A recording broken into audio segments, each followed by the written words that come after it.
Bapak Ibu, pernah nggak merasa tubuh ini diam-diam berubah?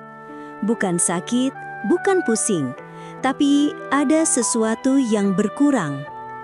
Tenaga cepat habis, napas terasa pendek, jantung berdebar lebih mudah, dan organ vital yang dulu kuat, sekarang seperti kehilangan semangatnya. Yang bikin banyak orang bingung adalah perubahan ini sering datang pelan-pelan, hampir tidak terasa. Tahu-tahu kita mulai berkata, "Kok saya nggak seperti dulu ya? Kenapa badan cepat lelah? Kenapa organ vital ikut melemah?" Padahal tubuh sebenarnya sudah memberi sinyal halus jauh sebelum kondisi itu terasa. Sinyal yang sering kita abaikan karena terlihat sepele. Dan inilah bagian yang mengejutkan. Banyak penelitian kesehatan dunia menyebutkan bahwa organ vital bisa melemah bertahun-tahun sebelum muncul gejalanya. Bahkan orang yang terlihat sehat, tidak pernah sakit, dan jarang minum obat bisa mengalami penurunan fungsi tanpa sadar. Saya, Dr. Indri, sudah berkali-kali melihat pasien lansia datang dengan keluhan kecil, lalu setelah diperiksa, ternyata tubuh mereka sudah lama berjuang di belakang layar. Dan hari ini, kita akan membahas proses diam-diam apa yang sebenarnya terjadi di dalam tubuh, dan apa saja langkah sederhana yang bisa dilakukan supaya organ vital kita tidak melemah begitu saja. Sebelum melanjutkan, pastikan Anda menekan tombol subscribe berwarna merah di bawah ini, aktifkan ikon lonceng untuk notifikasi informasi kesehatan terbaru, dan tinggalkan komentar dari kota mana Anda menyaksikan tayangan ini. Saya Dr. Indri, yang sudah berpengalaman dalam menangani gejala kesehatan ribuan lansia di seluruh Indonesia.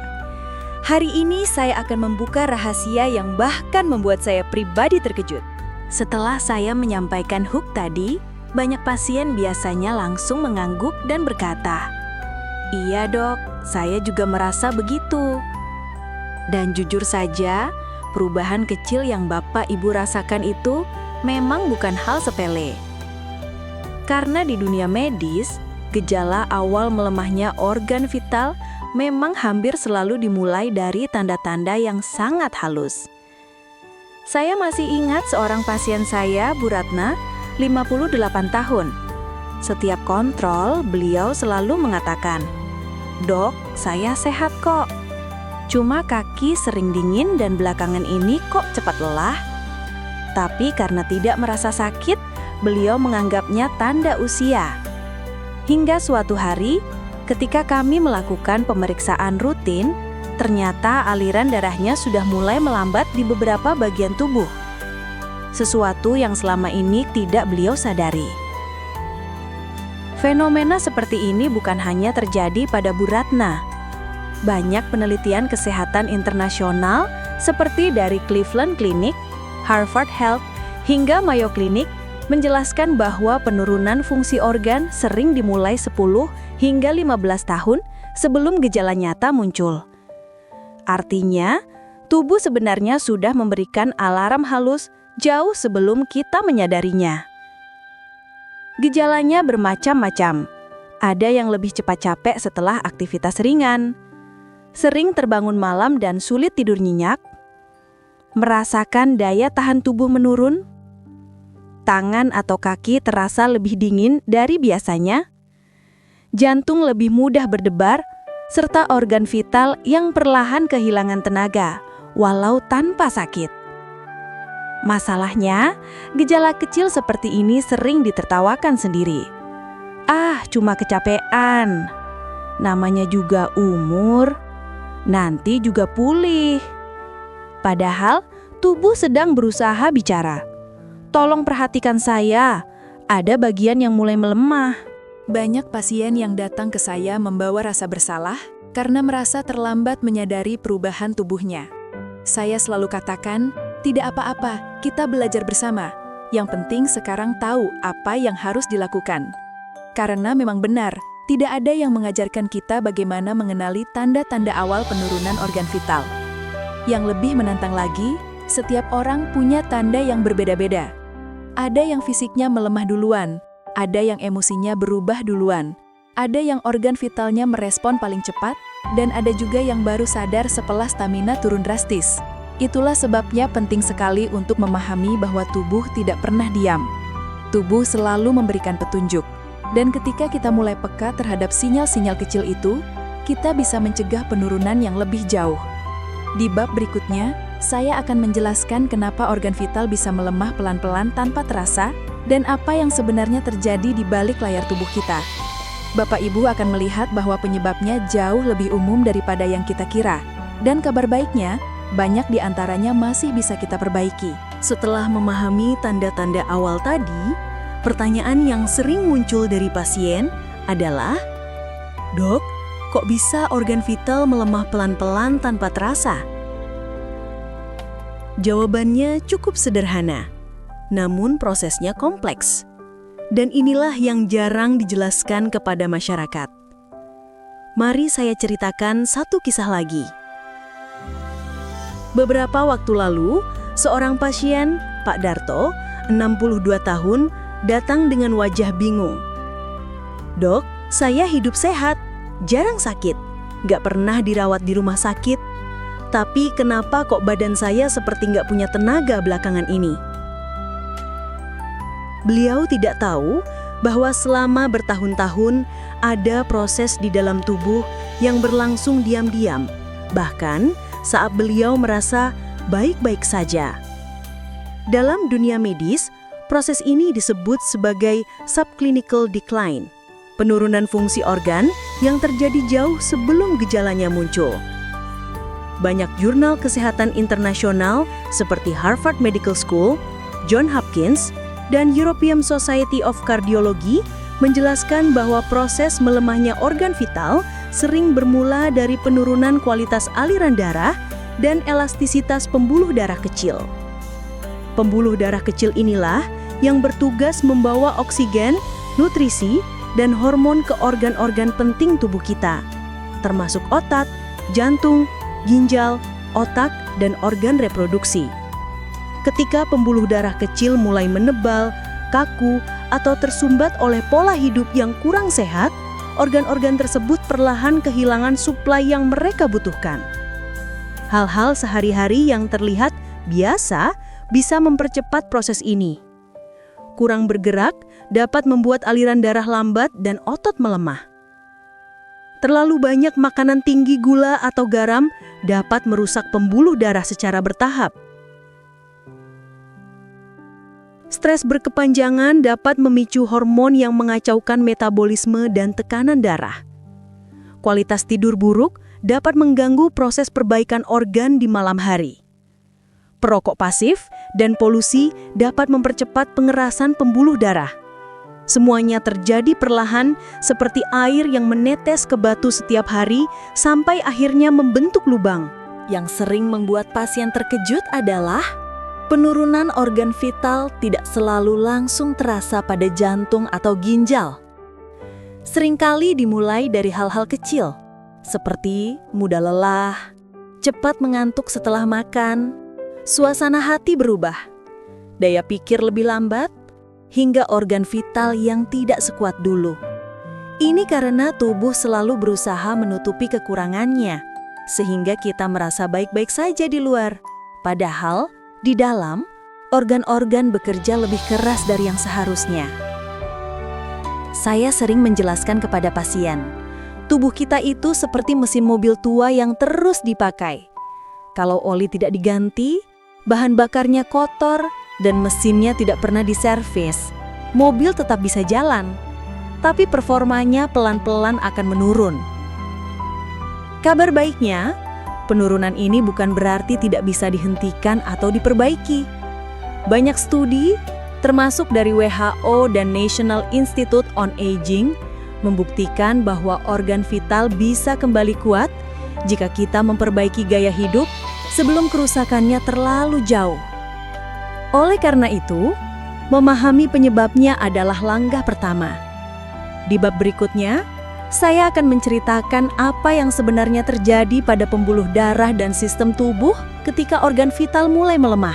Setelah membahas penyebab di balik layar organ vital yang melemah, saya ingin mengajak Bapak Ibu masuk ke bagian yang paling sering membuat pasien bingung.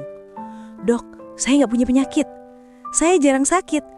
Tapi kok tubuh rasanya tidak sekuat dulu? Pertanyaan ini sering sekali saya dengar. Dan jujur saja, inilah salah satu fenomena kesehatan yang paling menarik. Karena penurunan fungsi organ tidak harus selalu diawali penyakit besar. Dalam banyak kasus, penurunan justru dimulai dari hal-hal kecil yang tidak tampak. Saya teringat seorang pasien, Pak Darto, 62 tahun. Dari luar, beliau terlihat sangat sehat. Tidak pernah opname, tidak punya riwayat penyakit kronis, bahkan masih aktif bekerja sebagai pengrajin kayu. Beliau datang ke saya sambil berkata pelan, "Dok, kok akhir-akhir ini rasanya organ vital saya melemah ya? Padahal saya nggak pernah sakit. Saya bingung dok, saya merasa baik-baik saja tapi kok nggak seperti dulu." Kami pun melakukan pemeriksaan bertahap.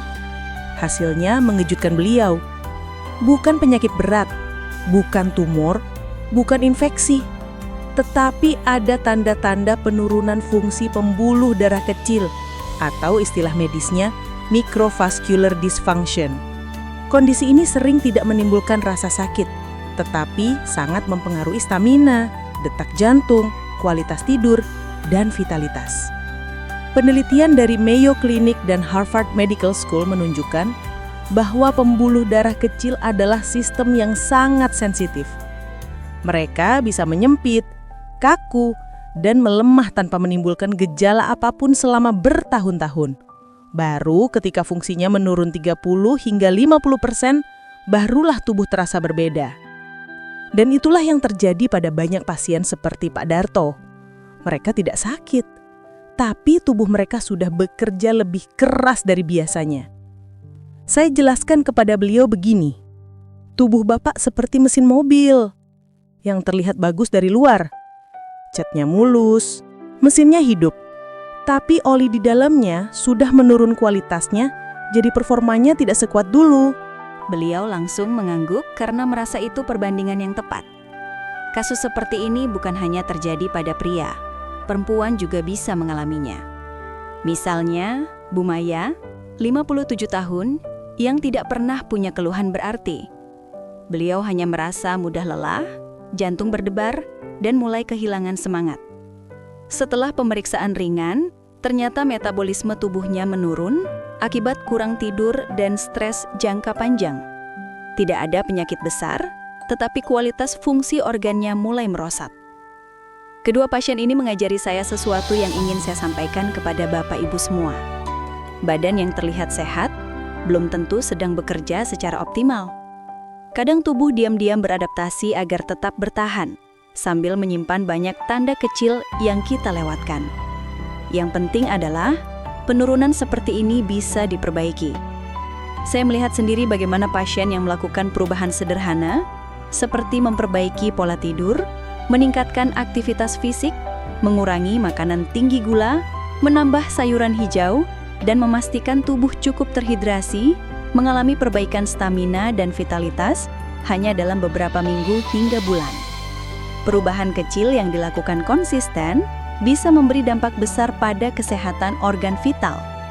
Di bab berikutnya, saya akan menjelaskan langkah-langkah praktis dan aman yang bisa Bapak Ibu lakukan untuk menjaga agar organ vital tetap kuat, tidak mudah melemah, dan tetap mendukung aktivitas sehari-hari di usia berapapun.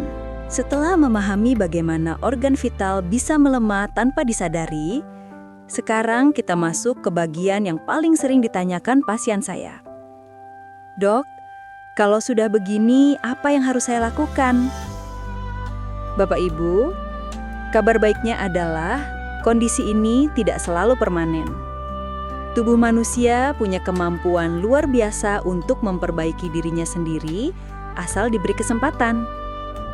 Banyak penelitian kesehatan dunia, seperti dari Harvard Medical School, Johns Hopkins, dan WHO, menekankan bahwa perubahan kecil namun konsisten bisa mengembalikan kekuatan organ vital jauh lebih baik daripada tindakan mendadak.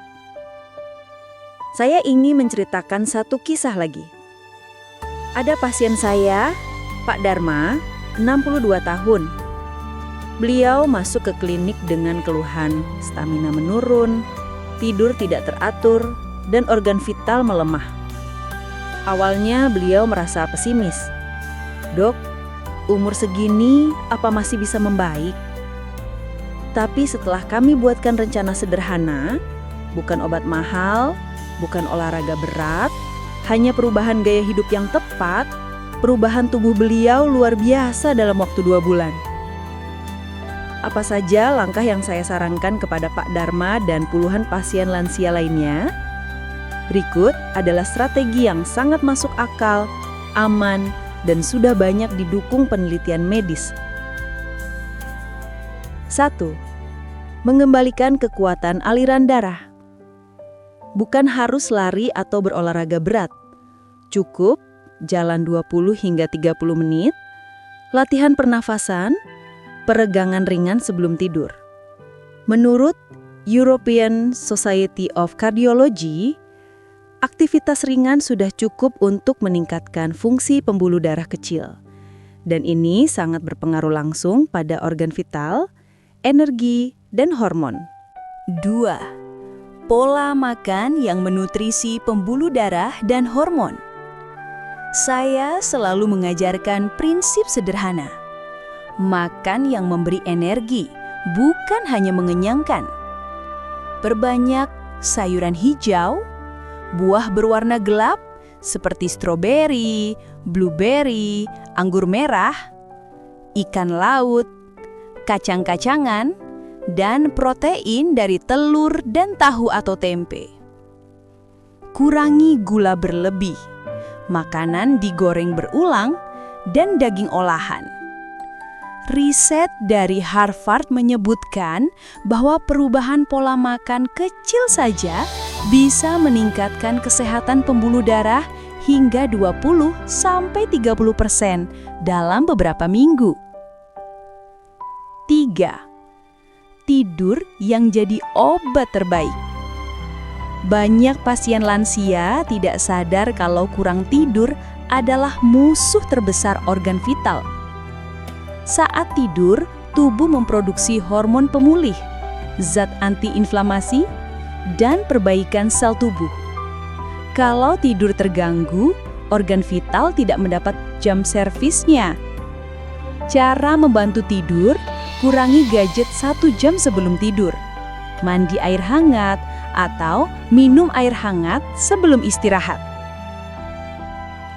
4. Mengelola stres yang menggerogoti organ vital. Stres yang tidak dikelola menyebabkan hormon kortisol meningkat. Bila berlangsung panjang, kortisol bisa mengganggu aliran darah, menurunkan energi, dan mempengaruhi organ vital. Bukan harus meditasi lama, cukup duduk 5 menit, tarik nafas dalam, mendengar musik tenang, bercengkrama dengan keluarga, atau merawat tanaman. Kecil tapi sangat berpengaruh. 5. Pemeriksaan rutin yang menyelamatkan. Banyak kerusakan organ bisa dicegah jika diketahui lebih awal. Saya selalu menganjurkan cek tekanan darah, cek gula darah, cek kolesterol, cek fungsi ginjal. Tidak harus setiap bulan, cukup 3-6 bulan sekali. Saya selalu mengatakan kepada setiap pasien, termasuk Pak Dharma, tubuh kita mungkin menua, tapi kualitasnya bisa tetap kuat kalau kita tahu cara merawatnya. Dan benar saja, setelah mengikuti langkah ini secara konsisten, Pak Dharma datang kembali dengan wajah cerah dan berkata, "Dok, saya merasa hidup lagi." Itulah sebabnya saya tekankan, meski organ vital melemah perlahan, bukan berarti tidak bisa diperkuat kembali. Bapak Ibu hanya perlu mulai 1 langkah kecil hari ini. Baik Bapak Ibu, kita sudah membahas banyak hal hari ini. Semoga setelah menonton, Bapak Ibu jadi lebih peka terhadap tanda-tanda kecil dari tubuh dan mulai mencintai diri sendiri dengan langkah yang sederhana tapi konsisten. Saya ingin mengingatkan satu hal penting. Kesehatan itu tidak bisa dibeli dan tidak bisa ditukar. Yang bisa kita lakukan hanyalah menjaganya sebelum terlambat. Bapak Ibu berhak hidup nyaman, berhak tetap kuat, berhak tetap punya kualitas hidup yang baik meski usia bertambah. Kalau penjelasan ini terasa bermanfaat, saya mohon bantuannya untuk bagikan video ini ke grup WhatsApp keluarga, saudara, teman satu komunitas, atau siapapun yang Bapak Ibu sayangi. Satu share kecil dari Bapak Ibu mungkin bisa menyelamatkan kesehatan orang lain yang sedang mengalami hal yang sama. Jangan lupa untuk subscribe, tekan tombol like, dan tulis kota asal Bapak Ibu di kolom komentar agar kita bisa saling menyapa dan belajar bersama di komunitas Lansia Sehat Abadi. Terima kasih sudah menonton sampai akhir. Tetap semangat menjaga kesehatan, tetap peka terhadap sinyal tubuh, dan selalu ingat, umur boleh bertambah, tapi kualitas hidup harus tetap terjaga. Sampai jumpa di video berikutnya. Wassalamualaikum dan salam sehat selalu.